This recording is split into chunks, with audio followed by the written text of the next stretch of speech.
Yo les amis, c'est parti aujourd'hui, on va essayer de prédire les résultats du tournoi de Madrid qui commence demain. Donc pour ce faire, moi je suis allé sur Tennis Draw Challenge et en fait il y a un bracket qui est tout prêt et il suffit de cliquer sur le nom du joueur à chaque fois que vous pensez qu'il va remporter le match et ça vous permet de faire votre tableau prévisionnel. Donc n'hésitez pas à faire ça de votre côté sur Tennis Draw Challenge, c'est vraiment super comme outil. J'ai découvert il y a vraiment pas longtemps. Et n'hésitez pas aussi à rejoindre mon groupe sur Tennis Draw Challenge justement. Comme ça on va pouvoir se challenger un peu entre nous et voir qui est le meilleur un peu pour les pronostics, ça va être bien marrant. Et voilà, nous on est parti. N'hésitez pas aussi à dire en commentaire si vous êtes d'accord avec moi, si vous n'êtes pas d'accord, etc. Comme ça on verra bien qui a raison à la fin. Donc c'est parti, je vais vous présenter en tout cas mon point de vue. Alors je vais peut-être pas parler de tous les matchs parce qu'il y en a qui sont plus intéressants que d'autres. Et puis il faudra pas que la vidéo soit trop longue aussi. Mais en tout cas on est parti. Donc premier match, on voit Zverev contre Bautista Agut. Je vais parler que des deuxièmes tours à part s'il y en a des premiers vraiment intéressants. Donc Bautista Agut pour moi qui va battre Mounier même si c'est deux spécialistes de terre. Et évidemment, même s'il est très expérimenté, jouer Zverev sur terre c'est quasiment une défaite assurée si tu t'appelles pas Alcaraz. Donc j'ai mis Zverev. Probablement je pense que ça va se faire comme ça. Ensuite, Carreño Busta, j'espère qu'il va gagner son premier tour, j'adore ce joueur, mais c'est pour jouer Davidovich. Davidovich aussi qui est en feu en ce moment, qui fait vraiment des tournois de malade là sur Terre. Je sais pas trop ce qui lui arrive, je vais pas vous mentir. On l'a pas vu de la saison dernière, et là il revient très très fort sur Terre. Donc je pense qu'il va être en pleine bourre et qu'il va battre Carreño. Ensuite, on a du Cerundolo Moutet. Moutet qui pour moi va battre un qualifié. Moutet est très fort sur terre, on le sait, c'est sa surface préférée avec toutes ses variations, ses petits amortis, ses chops, ses changements de rythme. Il fait jamais la même balle et c'est ça qu'il faut faire sur terre. Mais Cerundolo est un grand spécialiste de la surface. Pour moi, il est top 10 ou 15 mondial vraiment sur terre. Moutet ne fera pas le poids contre Cerundolo. Ça, je pense que c'est clair. Après, à tout moment, il crée une surprise. On sait aussi très bien que Moutet, il est complètement fou. Il est capable de battre n'importe qui. Mais voilà, Cerundolo, ça reste très gros joueur. Je suis pas sûr que ça suffise pour Corentin. Ensuite, pour moi, Martinez va battre Comesana, même si ça peut être très chaud. Mais c'est pour jouer Fils. Fils qui l'a défoncé il y a une semaine. Donc je vois pas pourquoi la tendance serait inversée. Même s'il n'a pas sorti un très bon match contre Alcaraz pour moi en demi de Barcelone. Il n'empêche que c'est Arthur. Arthur qui est très très fort en ce moment, qui est vraiment en pleine bourse, c'est le français le plus fort. Pour moi, Martinez ne peut pas lui faire peur. Ensuite, Shelton qui sort d'une finale à Munich, vraiment incroyable son tournoi, je ne m'attendais pas du tout à ça. Et qui va jouer Navone. Navone, très gros spécialiste de terre battue. Alors pour moi, d'ailleurs, Navone va battre Giovanni Impeci-Perricard. Giovanni, je crois qu'il a fait que des firsts depuis le début de la saison sur terre. En fait, son problème, c'est que c'est un très très gros serveur, le meilleur serveur du circuit. Mais sur terre, le service, c'est entre guillemets secondaire. Bon, ça reste très important évidemment, mais comparé à du gazon ou à du dur, ça vaut pas autant. Donc Giovanni, il galère dans les échanges. Il n'est pas au niveau comparé aux autres. Pour moi, Navone devrait le battre. Mais derrière, c'est pour jouer Shelton. Shelton, comme je viens de le dire, qui sort d'une finale. Même si ça peut être un match très très piégeux pour Shelton, je le vois passer, mais ça peut être chaud. Mais voilà, je mets Shelton. Derrière, on a Thompson Carballes Baena, pareil, un match qui peut tourner vraiment d'un côté comme de l'autre. Je mets Carballes parce qu'il est plus spécialiste de la surface que Thompson, mais ça peut être très chaud. Et c'est pour jouer Mensik, je fais passer Mensik, même si, pareil, sur terre, pour l'instant, il ne nous montre absolument aucune garantie, mais j'ai envie de croire en lui. Pour l'anecdote, j'avais mis d'ailleurs vainqueur de Munich, il a fait first, c'est pour vous dire, bref. En tout cas, Popyrin, derrière, qui va jouer Mikkelsen, qui devrait battre Bublik.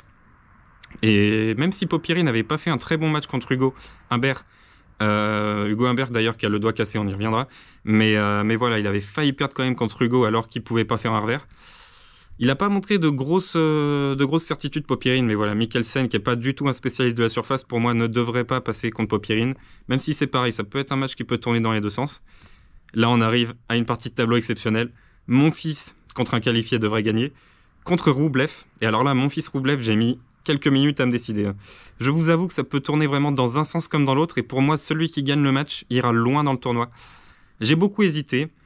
Mon fils qui est très très fort sur terre, qui est capable avec ses grosses qualités défensives de remettre énormément d'effets dans la balle, de faire reculer ses adversaires et de balancer un coup de fusil que lui seul est capable de faire.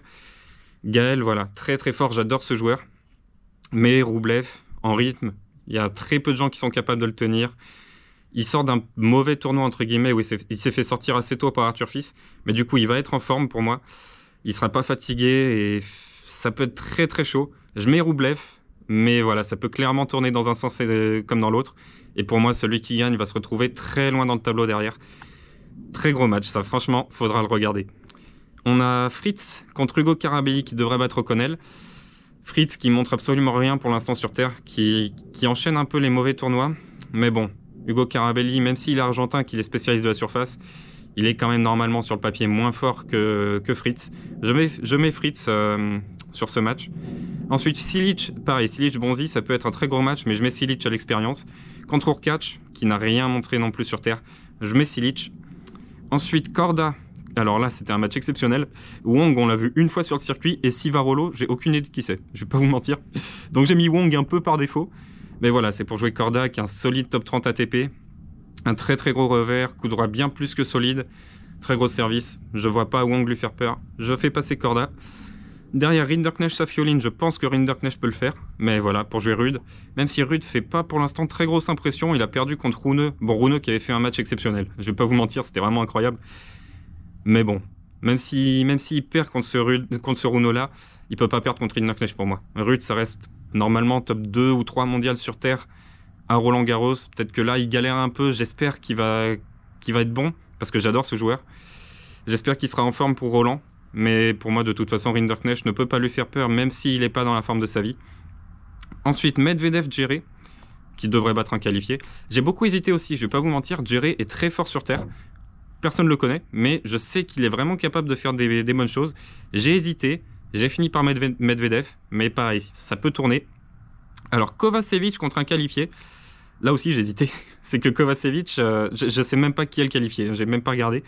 Mais Kovacevic sur Terre, c'est vraiment pas solide comparé aux autres. Donc, je mets le qualifié. Je me dis, sur sa lancée de la qualification, il aura déjà joué 2 ou 3 matchs. Il sera capable peut-être de battre Kovacevic et de faire la surprise.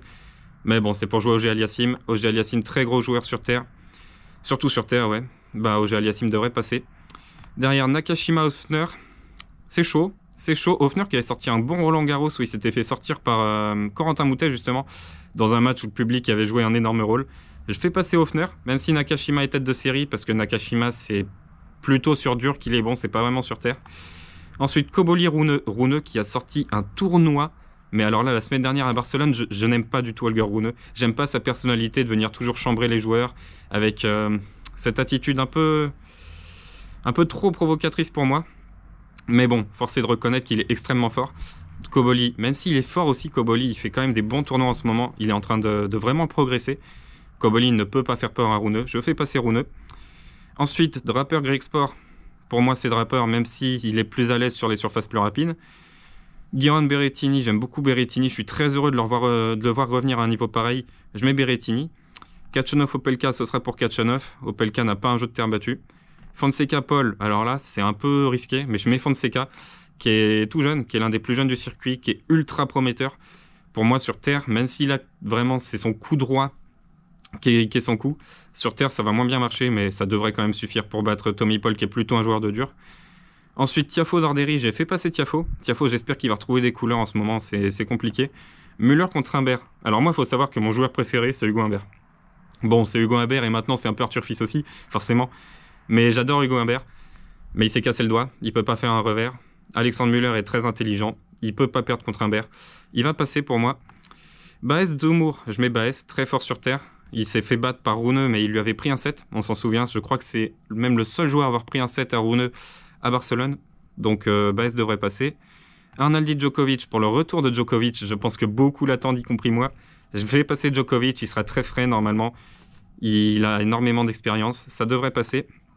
De Minaur devrait aller loin dans le tableau parce qu'il a vraiment trouvé des marques sur terre battue. Ça me fait plaisir de voir ça de la part de ce joueur. Je le fais passer assez loin encore. Nishikori qui monte pas grand chose sur terre, mais pour moi il a vraiment un jeu de terre battue. Je comprends pas en fait pourquoi il performe pas plus que ça. Mais contre Shapovalov, qui lui, pour le coup, est vraiment un pur joueur de dur avec des frappes à 100% tout le temps, pour moi, il peut pas gagner contre Nishikori sur terre. Il sera pas assez régulier. Ensuite, Tsitsipas Struff. Alors là, c'est pas évident. Struff, je le trouve bon. Alors, je sais pas trop pourquoi ça marche pas sur terre. Pour moi, ça devrait pouvoir fonctionner, son jeu. Mais voilà, en ce moment, c'est quand même pas l'assurance touriste, je trouve. C'est dommage, il avait gagné l'année dernière, on s'en souvient, un gros tournoi sur terre. Mais bon, bah, de toute façon, c'est pour jouer Tsitsipas. Tsitsipas qui a abandonné quand même contre Arthur au bout de 2 jeux et demi la semaine dernière. Je fais pas aller très loin de Tsitsipas, mais pour moi, il devrait battre Struff. Etcheverry, Musetti, c'est pour Musetti. Même si Etcheverry est spécialiste de la surface, normalement Musetti est très fort. Dimitrov devrait battre un qualifié qui devrait battre Jarry. Jarry, il faut qu'on en parle aussi, hein. Il a perdu contre Hugo vraiment au terme d'un match cataclysmique. Il n'a pas réfléchi du match, il a fait que jouer le coup droit d'Hugo. Le joueur le plus en crise de confiance du circuit. J'espère qu'il va retrouver des couleurs. J'espère en soi qu'il va pouvoir aller loin dans le tableau. Mais j'y crois pas une seconde. Ensuite, Marac devrait battre Bu. Lehečka devrait battre Norrie, même si Norrie est un joueur de terre. Il est quand même vraiment en difficulté en ce moment. Et Bergs devrait perdre contre Alcaraz. Même si Alcaraz, il n'a pas montré d'énormes certitudes vu qu'il a fini blessé contre Rune et que Bergs est sorti d'une demi quand même à 500. Si Alcaraz a récupéré, il ne peut pas avoir peur de Bergs.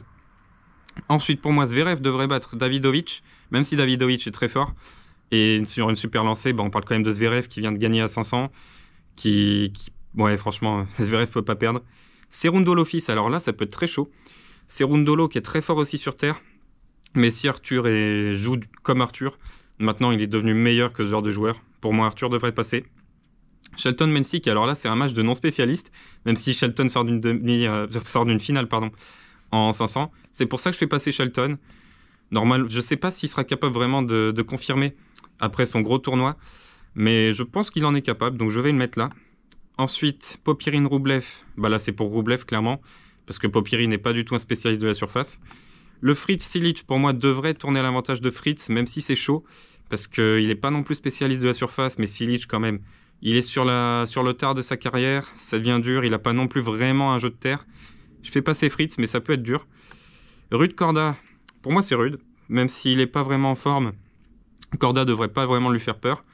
Medvedev, Auger Aliassime, alors là, bien malin celui qui sera sûr du résultat. Je mets Medvedev, mais vraiment sans conviction. Je sais pas. Franchement, ça peut être un très très gros match.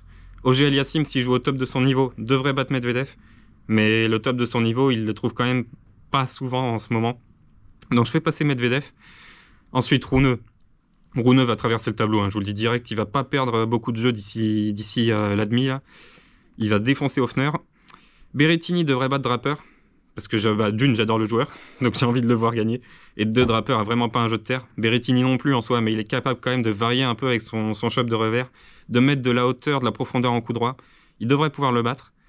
Fonseca va battre Kachanov, normalement, on verra bien. Je sais pas en fait, on n'a pas de certitude sur ce joueur. Mais il est tellement jeune, tellement frais, que je pense qu'il peut aller loin. Tiafoe Müller, alors Tiafoe qui est en crise de confiance, je suis même pas sûr qu'il arrive jusque-là, je vais pas vous mentir dans le tableau. Pour moi, c'est pour Müller. Müller qui peut vraiment faire un gros tournoi. Il a un tableau quand même abordable. Goffin au premier tour, ensuite Humbert qui est blessé, puis Tiafoe. Pour moi, Müller peut passer. Ensuite, Baez Djokovic, pour le retour encore une fois de Djokovic. C'est là qu'il peut sauter peut-être. Pour moi, Djokovic peut vraiment perdre à ce moment-là. Je le fais passer s'il est en forme de toute façon. Il peut pas perdre Baez. Mais Baez, gros spécialiste de terre. Si Djokovic n'est pas à 100%, attention danger. Ensuite, le Dominor Nishikori, pour moi, c'est pour Dominor. Ils ont le même jeu, mais Dominor est quand même plus performant. Il est maintenant à un meilleur stade de sa carrière, même si dans l'absolu, Nishikori a été meilleur. Là, en ce moment, sur la forme des deux joueurs, c'est pour Dominor. Ensuite, le Tsitsipas Musetti, c'est là que je fais sortir Tsitsipas. On s'en souvient, il a perdu d'ailleurs contre Musetti il y a 2-3 tournois. Et puis, vu qu'il sort d'un abandon contre Arthur très prématuré, on ne sait pas trop pourquoi il a abandonné. Pour moi, Musetti devrait le battre assez largement. Ensuite, Dimitrov Marac, c'est pour Dimitrov. Avec ses variations, pour moi, il peut être vraiment bon sur terre. Et Alcaraz Lehečka, ça va encore une fois dépendre de l'état physique d'Alcaraz. J'ai pas du tout de certitude, mais je le fais passer. Disons que s'il joue à son niveau, il y a zéro chance que ça lui échappe. Ensuite, on en arrive au Zverev fils. Intéressant, je fais passer Zverev sur la dynamique, qui normalement est quand même meilleur qu'Arthur, même si évidemment le choix du cœur irait pour Arthur. Mais voilà, on est là pour gagner des points, je fais passer Zverev. Mais ça peut être un match très très chaud. Le Shelton Rublev, alors là c'est pas évident. Pour moi c'est Rublev quand même qui devrait gagner, mais Shelton est tellement imprévisible, je m'attendais pas du tout à une finale de 500, à tout moment il traverse le tableau, il tabasse tout le monde. Mais j'y crois pas, Rublev devrait pouvoir gagner quand même. Fritz Ruud, si Ruud est bien, il devrait quand même battre Fritz, qui est pas du tout un joueur de terre non plus. Ensuite le Medvedev Rune va traverser le tableau, il va défoncer Medvedev, je vais le dire souvent ça. Berrettini Fonseca, c'est pas évident. Là, je vous avoue, j'ai peut-être fait une erreur. Je le sais déjà. Mais le choix du cœur dit Berrettini. J'adore ce joueur, vraiment. Je kiffe sa mentalité. Je kiffe vraiment ce qu'il fait.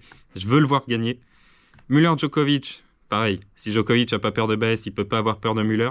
Pour moi, il passe.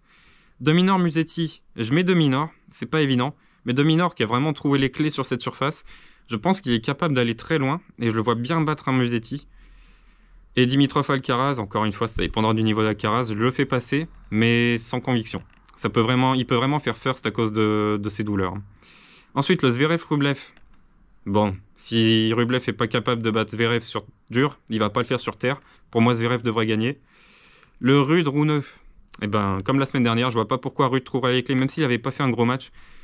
Sur la dynamique actuelle, même si j'ai vraiment envie de voir Rune perdre encore une fois, et que j'adore Rude, voilà, Rune devrait gagner. Berrettini-Djokovic, je mets Djokovic, parce qu'à un moment, il faut bien qu'il s'arrête aussi, Berrettini. Et de Minaur Alcaraz, c'est là la petite surprise, c'est que pour moi, Alcaraz, il est quand même vraiment pas dans une bonne dynamique après sa blessure contre Rune. Donc, j'ai envie de mettre de Minaur. Alors, c'est risqué, mais je mets de Minaur. Le Zverev-Rune, je mets Zverev, qui est quand même normalement meilleur que Rune. Rune, qui évidemment vient gagner un tournoi, mais il n'a pas joué Zverev. Pour moi, sur une confrontation, Zverev quand même sur terre, il faut vraiment se lever tôt pour pouvoir le battre. Et Djokovic de Minaur, je mets Djokovic. Alors, c'est pareil, Djokovic, il peut vraiment first par manque de rythme, mais j'ai envie de le voir gagner, évidemment. C'est pas le joueur du Big 3 que je préfère, moi j'étais pro Nadal, mais maintenant qu'il n'y a plus que lui, j'ai envie de le voir aller très loin. Et sur la finale Zverev-Djokovic, j'ai envie de mettre Zverev. Et puis voilà, pour moi, le vainqueur du tournoi de Madrid s'appelle Zverev. N'hésitez pas, encore une fois, à faire la même chose de votre côté, à essayer de prédire les résultats, à rejoindre mon groupe pour qu'on puisse comparer ce qu'on en pense. N'hésitez pas à mettre en commentaire ce que vous en pensez. N'hésitez pas à vous abonner à ma chaîne YouTube, voilà. Et puis les amis, on se retrouve peut-être pour des analyses de certains matchs du tournoi de Madrid. Et puis après, pour le tournoi de Rome, de Roland-Garros, etc. jusqu'à ce que je puisse rejouer au tennis. Bon les amis, on se retrouve pour la prochaine vidéo. Salut!